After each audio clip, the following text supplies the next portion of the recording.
आज B360 हे फक्त एक कारण झालंय लोकांना अशा रीतीने पोरांकडे बघण्याचं.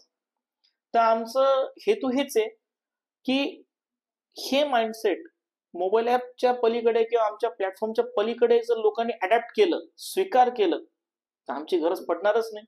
जे समाजाचा उद्देश होता की एका मुलाला जे वंचित राहतो एखादा मुलगा सर्व्हिस घेण्यापासून, जेवण, doctor, blood test, cakes, salon जे पण असेल ते, त्या जर त्याला नीतिमत्तेच्या रेटमध्ये पडल्या म्हणजे काय, कमीत कमी बेसिक प्रॉफिटच्या रेटवर जे पडल्या, तर हे समाजाचं एक मोठं